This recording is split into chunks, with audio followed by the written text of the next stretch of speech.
This video is about Warhammer, the Old World.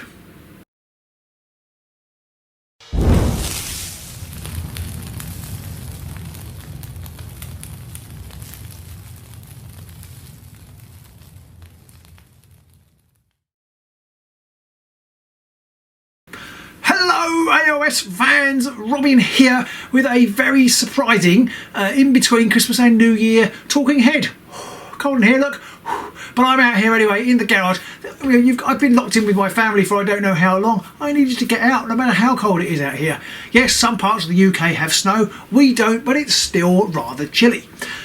But to warm our cockles in this period, Games Workshop have been releasing little tidbits of information, mostly about games I'm not interested in, but they did do a reveal, and they don't do these very often, of Warhammer the Old World a couple of days ago. Now, I'm very excited about this game. It's where my roots of gaming are. I grew up playing Warhammer Fantasy Battle. I think I had 2nd edition and 3rd edition, and the Empire really came to fore there, and Warhammer Fantasy Roleplay, of course, all set in the Empire. And this new reveal was about Bretonnia, and I'm really excited about Bretonnia. I had a big Bretonnian army, and I love playing it, I love painting it, and it's all tucked away in boxes just down there actually, and I don't get to use it very often. I have used it in AOS before, but of course they've been left behind over the years. And I think about over a year ago now, back in 2019, Games Workshop released an announcement that they were going to be doing Warhammer the Old World, and you could collectively hear the eyeballs rolling into people's backs of heads, because a lot of them had kind of ditched their old armies and they'd moved fully onto AOS, and there was quite a lot of grumbling about it. But I think generally people really enjoy AOS now. It's a hugely popular game platform, and I must confess, it's not really my cup of tea. I'm not so keen on the high fantasy. I'm old now, I'm nearly 50. I like my traditional medieval steeped role-playing and Warhammer thing. It's not very progressive, but I enjoy it. I enjoy that Empire, I enjoy the Old World, and I love adventuring in that kind of era and circumstance. I'm not so keen on the flying fish and giant steam tank things. That said, the Soulbound role-playing game is really quite interesting, but that's a whole other story. So I love Warhammer Fantasy Battle, so I'm therefore bound to love Warhammer the Old World, we hope. So they announced in November 19 that they were going to do this Warhammer the Old World, back in those days when we could meet people and go out of the house and other exciting things like that. And then a few months later they released another article about how they were doing the map of the Empire, all really exciting, really evocative. And then yesterday they released another one about Bretonnia with the maps and everything, and some new heraldry ideas, which is really nice. And there wasn't a lot of information in the post. I mean, they said in the initial posters back in 2019 it's going to be a 2 or 3 year project. So we're at the best we're halfway through, and more likely we've got another couple of years to go. But we can still get excited about it, can't we? Cautiously optimistic, like many Games Workshop sort of announcements and plans. I think I say I'm not a fan of their big rule sets. Now I know this probably puts me in a minority of people listening and watching and people who play, but I find the kind of buffs and all the multipliers and everything for me gets a bit of a headache, and it becomes an exercise in bookkeeping, which I'm not that excited about. Now I think that might be my age, partly I can't remember it, and partly I don't have time to sit and work out what all the best combinations and things are, and maybe this Warhammer the Old World is never going to be the game that I want it to be, because it's probably going to be a mass battle game, and I probably want something that's a bit sleeker, a bit slimmer, more skirmishy, probably. But nevertheless, it's still the Old World, and I loved the announcement. They talked about the orcs were amassing on the borders of Bretonnia, and they showed some Bretonnian nobles. Well, they didn't show any models, but they showed, they talked about the Bretonnian nobles, and then they had little watchtowers from the High Elves, and then they teased the Wood Elves at the bottom. And this is the stuff that my teenage years were made of. Can Games Workshop possibly bring that back?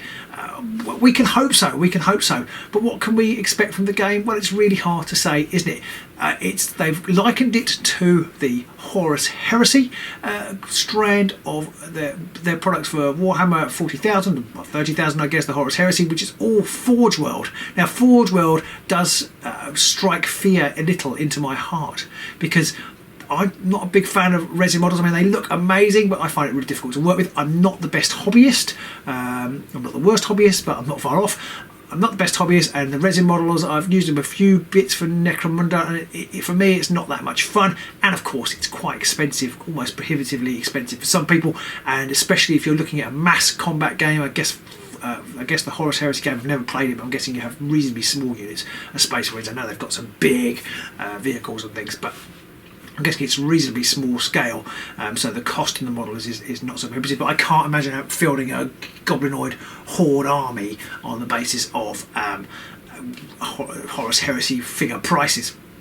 Perhaps it'll be smaller scale, perhaps it'll be epic. I'm not sure that it will, but epic could be interesting. That would give you the mass scale of a combat without the unruly cost, perhaps. But I think on the epic models, they like to do the great big sort of monster things, which I'm not a massive fan of it. One of the reasons it switches from off AOS is all the big centerpiece models aren't really my thing. I do like rank and file. I know that slows the game down and makes it more complicated, but maybe they'll shrink the scale. I'm not sure they will. I'm just really interested to see what they do. I'm kind of hoping they do make the models out of ordinary plastic. It's so much easier to work with, and of course it's cheaper, but it's looking like it's going to be a Forge World release. But I'm really excited. I'm looking forward to seeing some Kislev army stuff. I want to see the orcs. What can they do with the orcs again? The wood elves. I mean, the wood elves. I think they were OP back in my day, but they were lovely and deeply thematic. Obviously, the Empire and the Bretonnians are really good. Some undead, new undead. Pete would love to see new undead, and of course, Scourge of the Empire, the Skaven.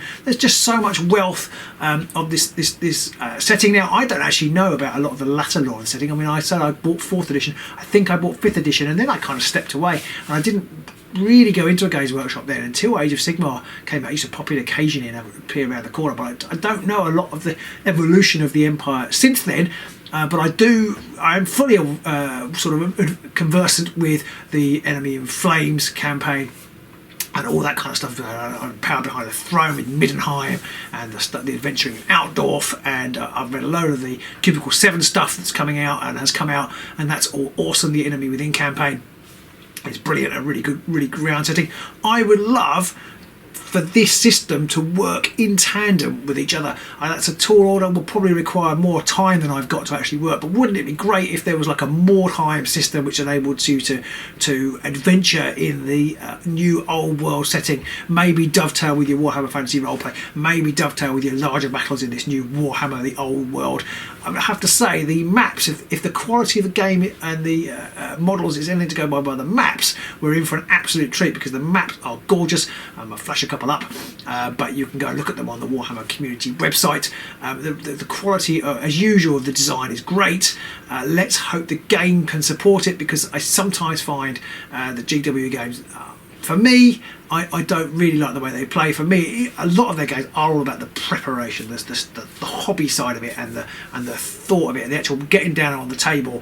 For me, it looks spectacular, looks amazing, but I actually find the playing experience a little bit long for being busy family life, and just a little bit samey quite often. So I'm really hoping for quick, short games. That's kind of really what I hope for now. It's never going to be as short as I probably want. It's not going to be Warhammer Underworld short. It's not going to be 45 minutes. But if I could squeeze in a game in a couple of hours without hurting my brain too much, then I would love this. I would love to get my hand on some new Bretonnian models, but not if they're going to break the bank. So, cautiously optimistic. What do you guys think? I'd like to think that Pete and I can cover this game. We've been talking about games that we can get in on the ground floor. With Warhammer Underworlds, we've got in the ground floor. We've built this amazing community, which we absolutely love. And thank you for being part of. It's really good. It's really kept us going, especially in the latter half of 2020, which has been pretty tough.